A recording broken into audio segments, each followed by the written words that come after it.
What's good, y'all? Welcome to another episode of the WichitaPromo Podcast with your host, EKM. We back in not in Kansas anymore studios. I got my guy, Wzrd Mac, behind the camera and the levels. We got another special guest in the building. Let you introduce yourself. What's happening, man? It's AD Palmore, also known as a Psyborg MMA fighter here in Wichita, Kansas. You know what I'm saying? Yellow tape season every season. Yeah. What's happening? Man, you a name that I've been floating around trying to get on this podcast. I've been saying it for a long time, for real. Hippie K, artist here in town, records up here. I think like the first week I came up here, I mentioned to him I was trying to get you in here. Oh, okay, yeah, that's what's up. That's love. That's love. Been trying to make this happen for a long time, so I appreciate you coming through for sure. Nah, for sure. It's all love, man. Yeah. So you from here or Florida? I know I'm from Florida, born and raised. You know what I'm saying? From St. Petersburg, Florida. Yeah. So yeah, I've been here for like what 6-7 years. What made you come here? Damn, I guess we got time, so I guess I got to tell a story. Yeah. So damn, this is a long story, but I'm gonna try to keep it cute. You know what I'm saying? Slow. So what happened was I used to play football for University of South Florida. Yeah. You know what I'm saying? And then I was out there being reckless, doing dumb stuff. You know what I'm saying? And then what ended up happening was I ended up finding this debit card on the floor. Outside this chick apartment, you know what I'm saying? And then I kept it. And then the next day, I was going to actually go ahead and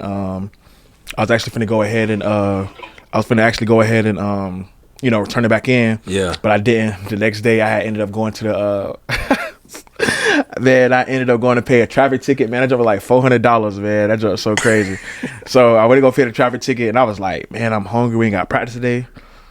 Man, I'm finna go ahead and just lock it. I'm finna go give you some food. But then when I went and got some food, I was like, thinking to myself, like, bro, I just paid all this money for this traffic ticket, man. I ain't paying for this with my money. So remember I had the card, so I used that card. Yeah. And then when I used the card, I had ended up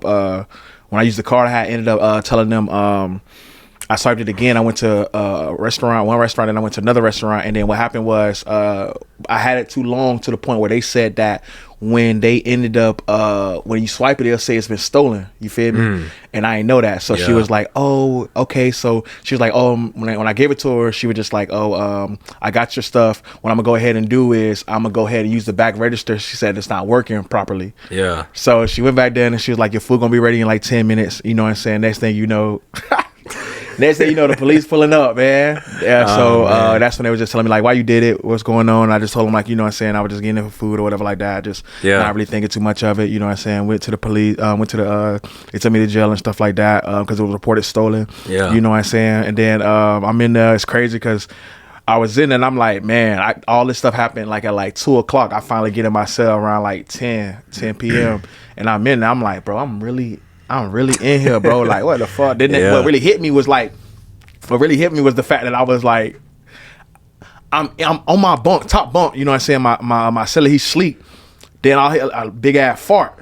That boy get up and start pissing and farting. I'm like, bro, I'm really in here. That's what really hit me. So the next day, I ended up having to go to, like, you know what I'm saying? They go take you to the little judge. See, before the judge, you know, you in there with like 50 other like inmates and stuff like that. And they reading off like what you did, how long you gonna get, all that stuff like that. And I'm in there with like some straight hooligans, and you feel me? So, and there's another dude that was in there. He like, bro, 19. You know what I'm saying? And he got like the same type of charges I got. So I'm like, oh, I'm probably gonna get something like what he got. So they end up saying that he got, you know what I'm saying, theft and credit card fraud and robbery and all that stuff like that. Man, they hit that boy for like 40,000 for like his bond and shit. So yeah. But he ain't phase him, and I'm thinking to myself like, damn, if I get 40, like, oh fuck. And then there was another kid that was in there, bro. He had arson, robbery, you feel me? All that under the above, and you know, I was just thinking to myself like, fuck, what I'm gonna get. But it wasn't nothing really crazy. They hit me for like, I think it was like 10,000 or something like that. Nothing too crazy. So I was good. And then it was like a little old head in there. It was funny as hell because he was in there talking about some like talking about some he got priors, but it was like in the 90s, and so he just got caught with some like cocaine in the 90s, stuff like that. He just got caught with like some weed or whatever, and they put his shit at like some real high. He was in there tripping out. They had to escort him out and shit. So it's just funny that all that happened work out. But I got out. My coaches asked what happened. I told them what had happened. You know what I'm saying? And they told me like, if we found out that you stole it from somebody or whatever like that, you're gonna be off the team. Long story short, fast forward, I got kicked on the football team, and I still wanted to pursue still like, you know, try to take care of my family, go to college. You know, I still want to get my degree and all that stuff like that. So I ended up, one of my teammates who had got in some trouble at his school, he ended up hitting me up, told me what happened. He found out what happened. I got connected with his coach. The coach was like, hey, look, let's try to make something work. I want to have you up here. Long story short, we made it happen. You know, so I got an attorney. You know, I ain't have a lot of bread at the time. You know, she was able to let me, you know, put what I had towards her, and then she took care of everything else. Yeah. And I told her, like, hey, I got a school out here in Oklahoma. I was supposed to go to school in Oklahoma. He and my teammate. So he was like, the coaches say, hey, you can come up, just drive up here. We good. We got you an apartment. We got you a job, all that. So I'm like, oh, this is great. This, you know what I'm saying? We good. Yeah. You know, and then, so crazy thing is I pack up all my stuff. We end up going. And in my mind, I'm like, you know, I had 2 kids at the time. Me and my BM going through it. You know what I'm saying? Yeah. My family broke. We poor. You know what I'm saying? So I didn't really have nothing to look forward to staying down there. Plus I'm facing charges. So I'm like, you know, if I can still make this stuff straight, so I'm finna just slide, you know? Yeah. So we in a 2-door Chevy Cobalt 2006, man, full to the I'm talking about, bro, I'm driving, I'm like this. If I sneeze, I'm going through the windshield. Yeah. Like, you feel me? So we end up making it all the way across town. All the way to Atlanta. We stayed in Atlanta for a couple days just to make sure that we was everything was acclimated in Oklahoma before we head all the way there. Yeah. Then he's like, pull up, we got your apartment, we got everything for you. Then we're like, all right, cool, we're gonna leave first thing in the morning. We pull up to the apartment, to the school. He dialed us up. He's like, first thing he said to me is like, hey man, we ain't got nothing for you, we ain't got no money for you. And then that's how I went tripping out on him and stuff. And then he was just like, I was like, you know, I came all the way up here, you know, I'm facing charges. I can't see my kids. I can't da-da-da-da. You know, I said, y'all gonna have to make some shake. You feel me? Yeah. Like, and then I was like, you know what, fuck, I'm finna just leave. Then my homeboy was like, nah, bro, they got a scholarship for me. They're gonna find something for you. And so we ended up staying there. And then I was like, you know what, better yet, bro, since you got me here, bro, I'm finna be at your crib. You know what I'm saying? I'm finna shit on your toilet. I'm finna sleep in y'all bed. I'm finna goddamn eat out y'all fridge, all that. So I ended up staying with the coach. They was trying to figure out what was gonna happen and what was going on with us. Then a couple of days later, my teammate ended up getting kicked out of the football team. And I had to talk to the head coach about my situation. The head coach said he didn't even know I was going to come out there because he thought I was going to get charged. Yeah. You feel me? So then when they found that I was going to get charged, it was like, we weren't going to give you no scholarship money because why would we let you get a scholarship and you was going to go to jail? So they didn't know that. So my teammate got kicked out of the football team. We out there both stranded. Then my teammate get a phone call from Georgia saying he can go play football there. He get on the train the next day. They send them like police officers and teammates to the apartment to the dorm room we were staying in because he kicked me out of the house. Yeah. The coach, and checking to see if I was there. I ended up getting a call to where I can go play for either Langston or Bethel, and I chose Bethel because he said he knew more people there. So yeah, I ended up getting scholarship, and they paid me the most money I ever been paid for football, like ever, like in school wise. And man, I got my stuff and I went over there, and then I was at Bethel College, and yeah, that's how I made it to Kansas. So how did you go from football to MMA? How did that transfer happen? Damn, another crazy story. So like basically I was working at Verizon with my manager, and he was like, he seen that I played football, and he was like talking to me about jiu-jitsu and stuff, and he had trained with JMTK up here and stuff like that. And I was just like, I'm good. I'm playing football. I don't want to get into none of that. But actually it was my first love when I was younger. We just was poor and broke, so I wasn't able to really get a chance to like really, you know what I'm saying, like afford to have lessons and stuff like that. So the alternative was in the hood, especially where I'm from, you play basketball, football, or something of that nature. Yeah. So we ended up figuring it out to the point where I was like, you know what, I'm gonna try it out, because he just kept talking to me about it every day. Shout out to Rolando. And then I ended up going to check it out, and I loved it. It was jiu-jitsu. It's like wrestling. It was good. It was cool. I was picking it up fast, so I really loved it. Yeah. And then 2 weeks later, they was like, hey, you should start doing striking up downstairs with the other coach. And I'm like, I don't know. I'm just here to, get my conditioning in and get ready for the next football season, because I was playing arena ball at the time. Next thing you know, son, they was talking about the smoker fights. And then that's when I was just like, man, that sounds fun. And then my teammates, they're like, bro, we just started doing it, bro. You might as well do it with us. So I'm thinking to myself, like, man, I don't know. I'm not trying to be no fighter, bro. I'm just trying to play ball. So, but they taught me into it, hounded me for like 2-3 weeks, bro. And I'm like, man, fuck it. I've been doing this for a month and a half. I mean, what's the worst that can happen? They was like, yeah, you could get matched up with somebody else, same height, weight, size, and experience. So yeah, I'm like, all right, cool. You know what I'm saying? I go, you know what I'm saying, go crazy in that. So we ended up going all the way to Hutch. Both my teammates fight, and I go out there. They let me pick my little son and walk out too. I'm hype as hell. I'm like, oh, this shit kind of straight. It's like WWE. I'm gonna get busy. So they closed the cage. They let bro walk out. They closed the cage. I'm like, what the fuck? I'm really in here. Like, this is crazy. So all that shit I learned for the past month and a half went out the window. I'm as soon as I get in there. Hey, you ready, fighter? Fighter, you ready? ding, ding, ding, I come out. 1, 2. You know what I'm saying? So it was just a fun experience, 2 inning rounds. And then after that, you know what I'm saying? He was, bloody, he was, really banged up, bloody nose, stuff like that. I mean, then afterwards, I remember in the back, we had talked, because he had seen me, he's talking like, man, how long you been doing it, bro? I'm like, man, I've been doing it for a month and a half. He's like, bro, swear. I'm like, yeah, but like a month and a half, 2 months. Yeah. He was like, man, stick with it, bro. You're going to go far in this, bro. I've been doing this for 4 years. He was like, bro, stick with it. So, and then ever since then, I told my coach what happened at that fight and stuff. And he was like, so what you going to do? You 24, you got the world all ahead of you. And with your athleticism, you can really go far. So I was like, yeah, fuck these cleats. Fuck these cleats. I'm finna go ahead and get busy in this fighting stuff. And then ever since then, bro, I just took it serious ever since then. Yeah. Nah, you've came a long way with it just since I started watching you. Yeah. I've been watching you probably a little over a year now. Yeah, I don't watch you do some shit. Yeah, it's pretty crazy. Yeah, for sure. It's been crazy because I never thought that come to this. You know what I'm saying? Like I've always wanted to be a fighter. You know what I'm saying? I always wanted to, like, growing up. But it's like those past where I'm from, you don't get those kind of opportunities. You know what I'm saying? Yeah, You get more opportunities to play football. I don't think people like probably understand if they're not in that world how expensive it can be to be a fighter. Oh yeah. Like not only the training, but like I talked about it with Zoe a little bit when he came in here. For like sure.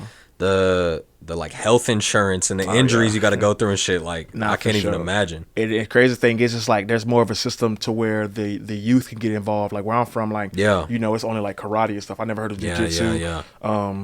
I'm pretty sure you can get into boxing and stuff, but I never really got into any of the other stuff. And all I know about was the karate stuff, you know what I'm saying? So any of that would have been cool with me, growing up, because I just want to be a part of all of that stuff. I always liked anything action-wise, you know what I'm saying, when I was growing up. Sure. But I think that, here, the culture is more so like from the youth to where it's like they can go to jiu-jitsu at a young age. They can do boxing. They can do wrestling. All this stuff is, they have extracurricular activities, whether it's in a gym, whether it's in a school doing summer stuff.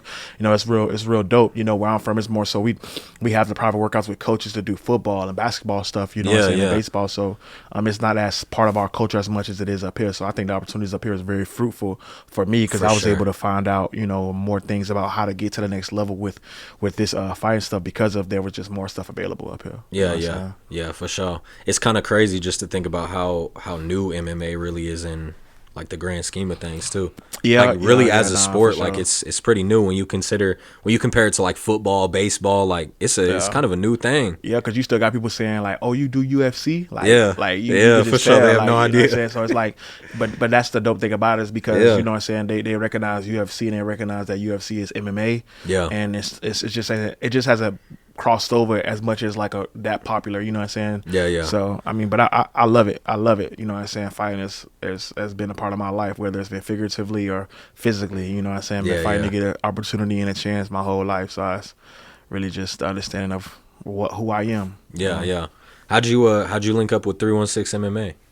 Oh, crazy. So I was actually at JMTK. You know what I'm saying? And then I was in this weird spot where it was like, to take my game to the next level, I was going to be needing things to help me expand my horizon in my game. And I just wanted to understand that I could put myself in my best foot forward to understanding that, this is what I can go ahead and do for the best of my journey. So, I talked over with my family and I would talk to the coaches about, because we didn't really have as much, wrestling, and we didn't have everything that comes with having to be an MMA fighter here at the last gym. So I had to basically make a business decision to go over there and stuff. So that was really what it was. And, I started talking to the coaches over there after I talked to my previous coaches about making that switch and confronting them about the problems that may arise on the horizon, when it came down to me fighting and stuff. And the last thing I wanted to do is get placed with an opportunity and not be fully prepared, you know, just with how things were being ran over there and stuff like that. So I ended up, switching and going over to 316, and man, it's been great, for me in my career, because I've been able to just expand and level up so much just because of the things that's there to offer, not only from the coaches and learning there, but it's just how the structure is, and then, how your teammates and stuff is, and, just around about more things to make me, feed off of and just grow at an exponential rate. Yeah. Nah, I've never even met like most of y'all. I've never been up there, but just from an outside perspective, you guys got a crazy team. Yeah, no, like it's some insane talent over there for sure. You got, you know what I'm saying, you got me, you know what I'm saying, the heavyweight over there. Then you got Zoe, you know what I'm saying, Low, you know what I'm saying, shout out to the boys.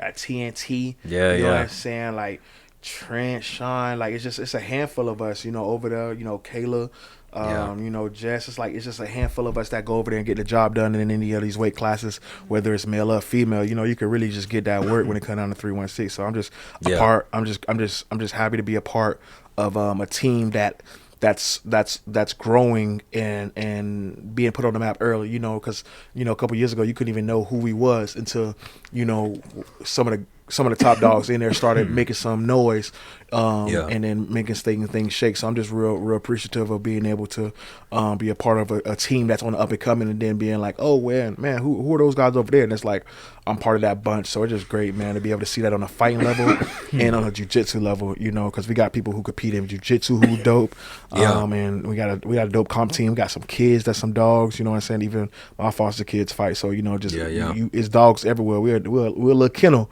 You know what I'm saying? So it's real dope, man. 316 kennel for real. Yeah, I like that. I want to go in there myself sometime, and I told Zoe I want to shoot like some promo stuff for y'all on the cammer. I want to go in there and train sometime. I just gotta gotta prepare myself for that. Yeah, man. I ain't into competing. I just want to train. The good thing about that is, I hear that a lot. A lot of people want to be able to see it, test it out, and I think it's a good thing to be able to learn from the discipline that goes into it. Yeah. Also being able to pick up better habits, but also being able to learn how to defend yourself, even if it's not competing. I think it's just a good thing to be going there and just learn it. Because everybody's not going in there getting killed, but at the same time, I went to probably maybe 5 jiu-jitsu classes one time at a different gym, and I just stopped going because their schedule was just inconvenient for me. But it's fucking humbling. It's crazy humbling. Going in there the first few times, not knowing shit, just getting your ass beat, gassing out. The cardio is stupid. Yeah, it's a whole different type of ball game. You know what I'm saying? And there's nothing else that really can prepare you for those type of rounds, whether it's in kickboxing, whether it's in wrestling, whether it's in MMA rounds. It's all a different beast, but when you all combine it together, it could be very. It all teaches the same thing and encompasses a lot of finding out who you are. You know what I'm saying, on different levels. So. But yeah, man, I think I would advise for anybody to get involved with it, because it teaches a lot. Even if you don't want to compete, man, it teaches so much to the kids, to you, to anybody as a person. All age groups are always welcome, man. So yeah, for sure. I don't think I want to compete, but I would think about it. I probably would eventually. You go in there, you get around. Cool. You go in there and I ain't gonna lie, man. You feed off the energy. You go in there and you get around these guys who compete and who actually do this for a lifestyle, and then you got guys in there that just come in there and train against those guys who treat it as a lifestyle, and then you start picking up off that energy and that hunger, and then be like, maybe I can go in the ring one time or 2 times just to give it a shot. I feel like I'm getting good enough, and sometimes you bite up too much than you could chew, or sometimes you go in there and you like, oh man, I like this, even if I don't feel ready. I feel like I can challenge myself because you're feeding off that energy, because it's a lot of hungry people and talent in there. You know what I'm saying? Yeah. So how you get the nickname Psyborg? Where did that come from? So I ain't gonna lie, bro. Like I feel like when I first started this fight stuff, man, I just had aspirations of who I wanted to be and what I wanted to do in it. Yeah. So I knew that I had to make sure I had everything put in order, from my own shirts to my own nickname. Yeah. It's just a lot of stuff I was just getting real creative with. Not even just so I could show people, but it was just like, bro, this is who I am. This how I wanted to do it. Yeah. So it's crazy. So when I first started fighting, I was like, bro, just you know what I'm saying? If I'm gonna be a fighter, bro, I gotta have a nickname, man. And I just think about that. I'm like, man, I gotta have a nickname, but they gotta give it to you. I'm like, nah, I'm gonna give it to myself. So I was thinking, in football, I play tight end, I play receiver, tight end, and I was considered as a hybrid, somebody who can catch and who can run, who can block. So that's a hybrid type of tight end. Yeah. And with me fighting, I always was told, man, you're pretty fast and agile for somebody who's a heavyweight, 260 and stuff. So I was like, man, what's a synonym for hybrid? And we found Psyborg, but also I went to school for psychology, so I have a mental health podcast and stuff like that, and I was all in psychology, still is, and I just replaced the CY with PSY. And made Psyborg, you know what I'm saying? And then it just went on from there. So I just started, then I got the nickname down. And I was like, I want to have my own WWE throwback type of T-shirt. So I started making T-shirts. And I was like, bro, man, I want my own shoes. So I started making my own shoes. And then I was like, I wanted to be a football player and I wanted people to have my own jersey. So then I started making baseball and hockey jerseys with my name and stuff on it. I just started getting real jiggy with creating stuff, I got my own Psyborg flag, you know what I'm saying, where it says Psyborg country on it, because back in the day, people, if you think about it, as a fighter, we go into these we can go to different countries, cities, states, and really take over if we the person that's being brought in to fight the hometown dude. So in my mind, I'm like, if I come in and fight a hometown dude and I beat him, I just took over his little territory, you feel me? You know what I'm saying? So I was like, back in the day when they used to like wave their flag and stick it in the ground when they used to go. Yeah. So that's kind of what I came up with, and I made my own flag. You know what I'm saying? So from flags to business cards to, I mean, you name it, I done already like done it. You know what I'm saying? So it was just a fun process of just being a part of knowing that I'm not just a fighter, I'm a brand. And for sure. I see you hustling with it because I saw the you got the custom outfits, the like Pokemon cards. Oh yeah, for sure. You got your own walkout music, don't you? Yeah, for sure. Yeah. Like a year ago or 2 years ago, or something like that. They had it was crazy because right after I think one of my last EFC fights, the dude was just like approached me like, man, I want to make a fight song for you, and I'm like, okay, like we're gonna see how this go. You know what I'm saying? Because I know how particular I am with music, man. I love music, man. I love everything about music. Like I feel like I got a keen sense of what to hear, what's good, what's hot, how it's made. I just love all that samples, all that. So I was telling him like, look, man, I'm gonna be honest with you, like this what I want the song to be set up with. I wanted to sound, like it's like I wanted it to sound like an entrance song, but I wanted it to sound like there's like this is the kind of percussion I want on it. This is the kind of intro I want on it. This is how I wanted it to be set up. Yeah. And I wanted it to sound like, like one of those Jeezy anthems or one of them things where if I play the game and I turn it on, this the first song that pop up, you feel like it's gonna get you ready, you know what I'm saying? So nothing that I felt like it was supposed to be something you ride to, but I felt like it was something that you can work out to and stuff like that. And then he matched the energy, with the percussion to the, the lullaby hook, you know what I'm saying, with all that. Did even the bridge with me on the bridge and stuff. So it was just something that I told him, like, that's how I broke it down. Like, look, that's how I want the bridge to sound. I want this to sound. And man, him and Thomas Forever, shout out to them boys, over there, and he was able to get it situated for me, man. Yeah, for sure. Yeah, that's dope. Are you tapped in with very many musicians here in the city? No, actually, to be honest, I don't really know too many musicians. I ain't gonna lie, I be to myself a lot, I say, on my own little world. But I mean, I ain't gonna lie, like as much as I love music, you know what I'm saying, I wouldn't even mind like tapping in with musicians and stuff like that. I mean, I don't record music and nothing like that, but I just love being around it, love the process of making it, and all that stuff like that. Sure. But yeah, I do know a couple, you know what I'm saying, here and there and all that. But I'm just appreciative of the people that reached out to me to help me out, Ballistic and Thomas Forever to help me out with that song, because I ain't gonna lie, that shit hard. That shit hard. Yeah, that's dope. Having your own walkout song is crazy. Yeah. I don't know. Me personally, I don't think I've ever heard of a fighter do that. Yeah, that's crazy. Yeah, my big thing is, man, I just want to be different, man. When it came down to any of this stuff, like I just want to let it be known that, with me being who I am and all that stuff like that, I just want to let people know, like, man, it's different when it comes down to me, whether it's my fighting style, how I present myself, and not only just trying to be different, but I'm like, it's just me. You know what I'm saying? Like, just wanted to be a trailblazer and to be in a league of my own when it come down to any and everything. So, when I look back on it, just to say, I did all this stuff like that, from the promoting, to how I fought, to when I fight, because I'm usually very active, and, just being able to just know that, when you see the Psyborg and the yellow tape seats and all that stuff like that, it just comes down to knowing that, this how he come in every single time. Yeah. What's it like preparing for a fight for you? Like, do you do much do you have to cut weight very much? No, I mean, I ain't gonna lie, like I train up to like 15 to 20 hours like a week, and then it helps me out with staying lean, staying cut and stuff, from the conditioning that I would do with my conditioning coach, from the weights I do with my weight and my strength conditioning coach, and then from the jiu-jitsu and kickboxing classes to do a conditioning on my own as well. It keeps me in pretty good shape, training, 5 to 6 days a week. And man, I mean, I think just working around the clock that often keeps my weight down. But then also, the recovery side of things, I have a number of good sponsors that helps me out with recovering. I cryo, my cryotherapy sponsor. I have two chiropractors, Ultima Wellness, and then I also go to another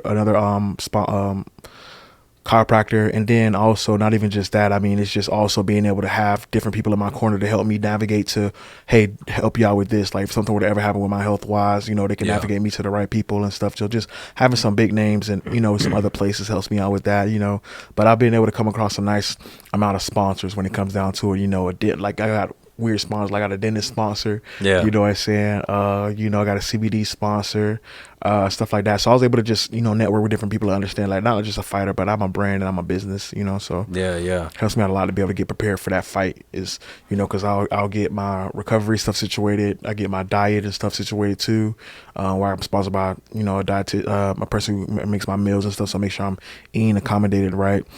Yeah. And then, also being able to make sure that, I'm getting sponsored by, like for instance, I'm getting sponsored by Revolution Lounge downtown, and they help me out with, with financially to help me get my stuff all my ducks in a row, so I can, look my best, feel my best, when I make that final walk out to the cage and get the job done. Yeah, for sure. What's when preparing for a fight, what's the training like? Is there a lot of like sparring? Is it mostly drills? What's the like? I feel like, what I'm saying, it really depends on where you're at in your training camp, but like it's a lot of all of that. Private workouts, whether it's with your striking coach and stuff like that. You got private workouts, then you got class you got to attend, which is regularly. Then you got to get your strength and conditioning going on. You got to get your conditioning, with your running and stuff in, and stuff like that. It could be taxing, because it's a sun up to sundown sport. And then if you're not mentally in it, it could show on when it's fight time. But then also, I think that it's a mix of a lot of stuff, and then also it's just a matter of what you put into it. Like my schedule getting ready for my fight will look way different than somebody else's, you know what I'm saying? But it'll probably encompass the same type of thing. So, but yeah, it could be a lot. I ain't gonna lie, it could be a lot, for sure. Because I like during my fight camp, like I ain't gonna lie, I probably treat all weeks like fight camp, just because of how often I train and how much I do stuff. Because I'm like one of the people that's like, man, I want to be the best, and that's kind of how I ran my body down, with just training so much and then not having a lot of time to recovery, because it's like you want to get ahead so far, but your body gonna be like, hey man, when it's time to shut down and chill out, we gonna make you, you know what I'm saying? So do you have you had to deal with a lot of like injuries throughout your MMA career? A lot of injuries, no, but previously I've been sidelined due to my back. I got some bone spurs growing in my back to what a point where it's like we're trying to get it to the point where we found it out, luckily, good enough, early enough, so I don't have to so we can get a hold on it before it touches my nerves to the point where it could cause like paralysis or stiffness or zingers and stuff like that. So I'm just real appreciative of being able to find that early out. But it's had me sidelined for pretty much a long time. But next week I get my MRI and we can start moving forward with that stuff like that. But yeah, I've been probably sidelined for. I was getting ready for my fight, my last fight, but I went really up to standard with what I was supposed to be doing because of how bad my back was. So really been out of commission since like March. Been just like not being able to do nothing because of how bad it is. But I'm eager to get back, man. I'm eager to like get the ball rolling. I just miss everything. Like I just miss everything about it. You have like any ways that you kind of like deal with the pain? Anything that you do to help with that? Because you guys have like you gotta almost like move different. Like you have to be careful what goes into your body. You can't necessarily just take any kind of bullshit. Like like with me, like it's like a thing where it's like I always try to hit like my thing was when I first came in a fight and stuff like that, I always want to be the person that's like, and I want to make sure I'm beating you in every facet, whether it's me studying film, whether it's me eating better than you, whether it's me, lifting smarter than you, not just heavier. I want to lift smarter than you. You know what I'm saying? Resting better than you, like I'm recovering better than you. Like that's how I wanted to do it. And I think when it comes down to it, with how I was going about it, I felt like I was in a situation where right now it's like it's a lot of mental stuff in it, because right now I'm not training, so it could be very depressing. Not fighting, not training, feel like you're in a standstill, feeling like life is passing you by. You're not leveling up at all. Will you ever be ready? Will you ever get ready? You know what I'm saying? So it could be very challenging mentally, because I still find myself, you know what I'm saying, on a deep end sometimes, with not training and stuff, because it's a very good stress relief. It helps me know that I'm working towards something, and then it helps me understand that this is the livelihood I'll be able to use to provide for my family one day. And I have aspirations and goals that I have in mind that I want to be able to achieve when it comes down to being a fighter. So, when I'm not able to fight or train, it lets me understand that I'm at a standstill. So it's I ain't gonna lie, it's rough. It's very rough when I'm not training. So yeah. Do you ever, is there like a concern at all with like the future health? Like, do you think at all about like your back in the future? Concussions, anything like that? I think about that a lot. I think about that, but it's like at the same time, it's what comes with the sport. You can't really be in a contact sport and then be so worried about your health. But at the same time, you really do, because your health is like your golden ticket through longevity and through everything else. So not so many worried about it, but more so on top of it. I'm more of a I forget the word for it, but it's like I'm more of a person that likes to do body maintenance before I get hurt. So I like to stay on top of that. But I think that with how my life is set up, I like to be able to get to the point where it's like, I look ahead and I stay ahead of my injuries and stuff like that. So I'm not in the point where it's like, oh, when something hurts, like, oh, nah, I need to take care of it. And that's like, nah, stay on your cryotherapy, stay going to your chiropractor, I said, stay getting your deep tissue massage. Shout out to Alan at Tank House Float, my other sponsor. And then just being able to just stay on top of that stuff, man, it helps me out a lot. Yeah. Stay on top of it, so that's why I'm able to like train so crazy, because I recover so crazy, what I'm saying? So yeah. From like an outside, I'm not at all in that world, so I don't know anything about how you do what you do. How do you even like move up in promotions? Like, for example, how does one even get from an EFC to a Bellator to a UFC? How do you even move up in the system? Is it just literally getting seen and they reach out to you? Like, how do you even go about that type of shit? I ain't gonna lie, boy, you gotta go crazy. Like, that's really what it is, making noise. Like, like, I ain't gonna lie, I think the reason that I was able to make noise the way that I did is because people started taking liking to me early. With I guess for my energy, with how I fought as a heavyweight and stuff. And I was like, I did like at least 15 smoker fights before I ever started doing amateur MMA. Yeah. So like and I had people inviting me to come fight on promotions because they see me fight somewhere and then they invite me elsewhere. So that's really how that worked out. So what happens is really, having a social media presence, but also winning trumps all that. If you're a loser and you doing social media stuff, it's not really going to matter as much, but it does add to it when you have the right storm around you. You're winning in a certain fashion, you're carrying yourself in a certain fashion, you have a certain persona about yourself. And then on top of that, you're doing the media the right way. All of that could be the perfect storm, but if you're not winning, none of that shit really matters. I'm not going to lie. But I think how I was able to be able to make it happen was I fought so often, and then how good I became, how fast I became, and then I think one of the biggest things was the fact that I fought and I was on Facebook Live, so a lot of people could really pull up my fights a lot. And then on top of that, how I would take care of my sponsors and move up and stuff, and people see my social media presence as a, what the fuck? He's not even a pro yet, and he's an amateur. He's not even, what I'm saying? He's not even have an amateur record, and look how he's moving now. He's carrying himself. So it just made me more open up, because it's like, damn, he got his own shoes, he got this, he got that, and then it put the lights on me when the lights wasn't on me to fight. So I always kept a social media presence when it came down to that, so it helped me stay in the limelight, and I'm not just getting limelight every time I knock somebody out, what I'm saying? So it just helped me let people know who I am, when every time I'm dressing and I make this jersey, then all of a sudden people sharing it, they seeing what I'm doing, then it's like, oh fuck, he's knocking people out, let me see this, let me see that. It's like, oh, I should be keeping in tune with this dude. So usually what happens is, you keep fighting, you keep going there and knocking people out, and then next thing you know, you got promotion that's going to reach out to you. And then if you're ready to take that next step, then you go and take that next step. If you're not, you're not. But that's something that you can solve with your coaches. Me, I was lucky to have like a manager early on. Like I've been with TKO Combat Sports first, but then now I'm with KO Representatives.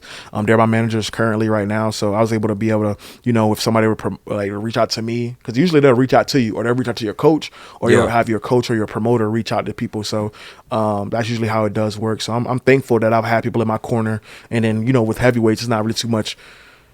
People love watching heavyweights fight, and it's always going to be something that people love because they know a knockout is coming. So it's real easy for me to find a fight, but then also harder because, what they've seen me do to people. So, but I mean, that's just what comes with the territory and stuff. So you've got a super entertaining fight style to watch as just a fan.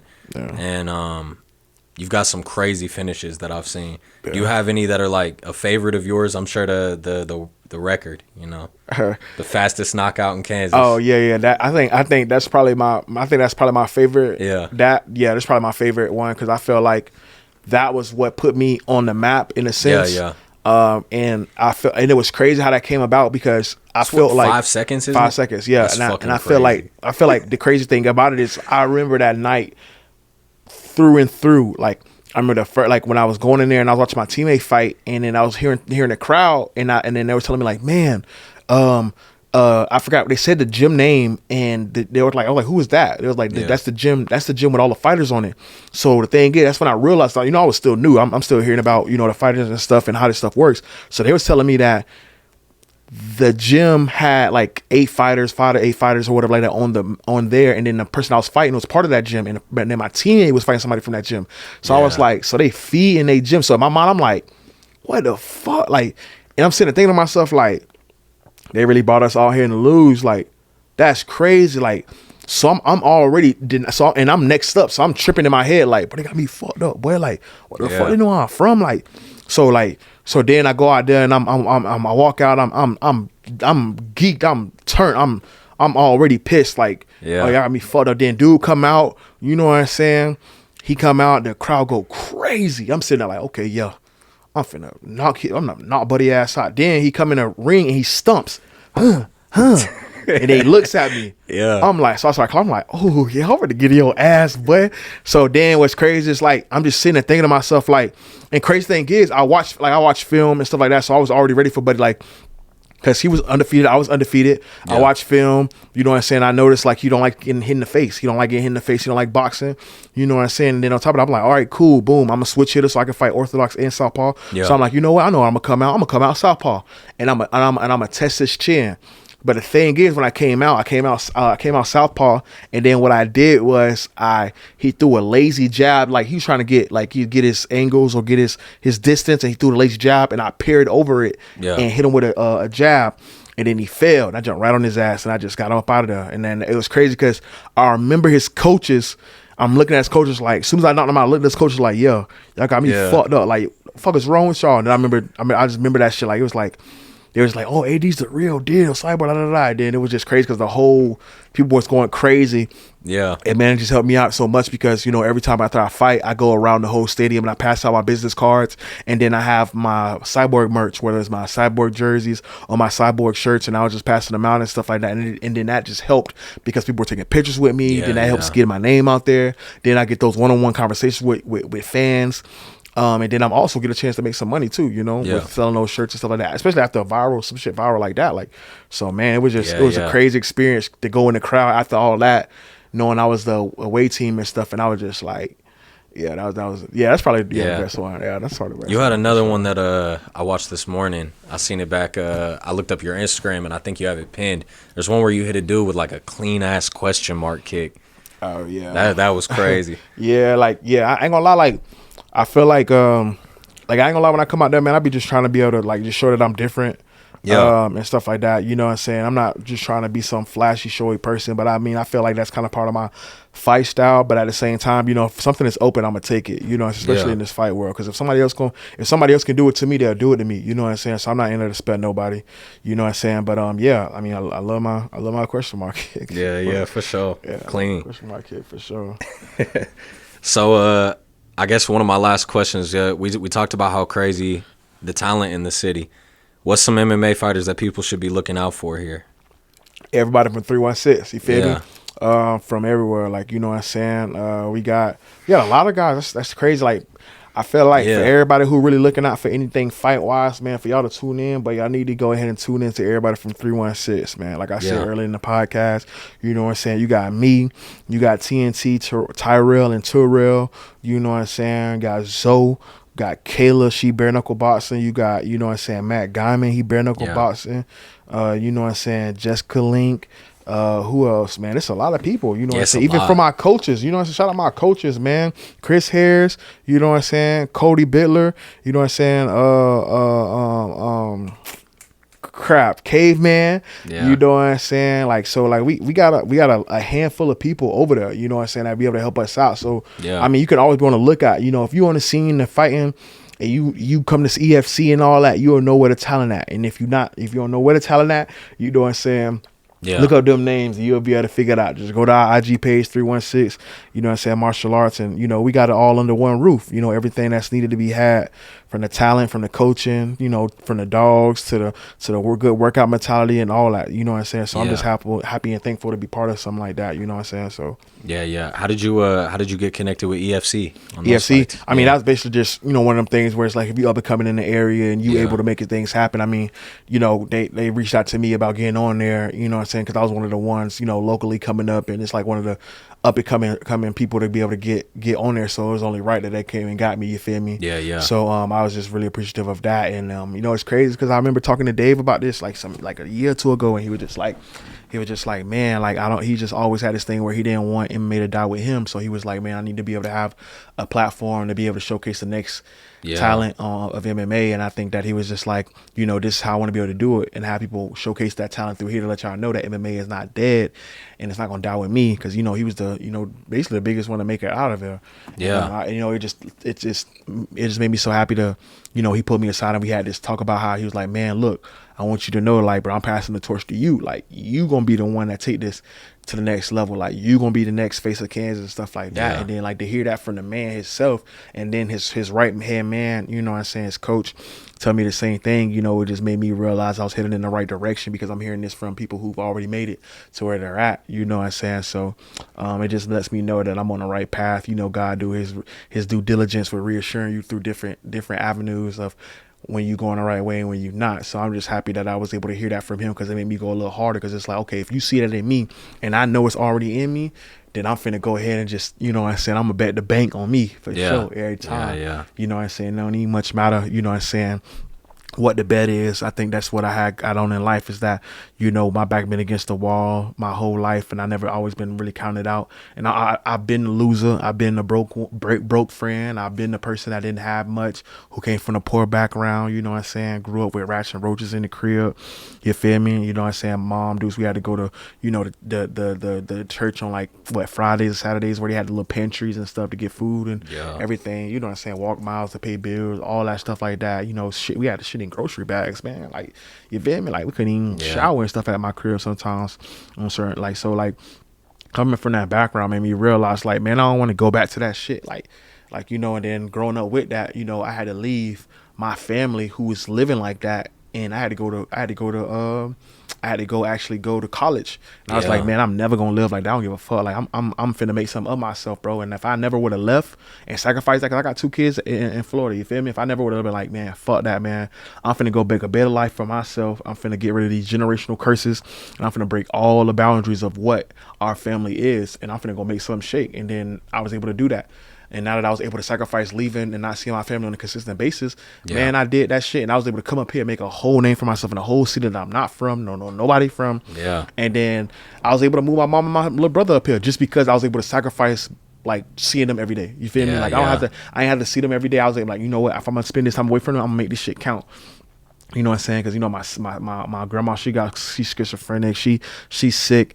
You know what I'm saying? Her days are, you know, numbered and stuff. And I was like, man, if I'm going to leave and my kids are home and my mom is going through what she's going through, I need to make sure that I'm going to be the person that takes care of my family. So I put it on my back to understand that, you know, I'm going to get rich. I'm going to make sure I take care of this, that, and the third, because if nobody else going to do it, it's got to be me.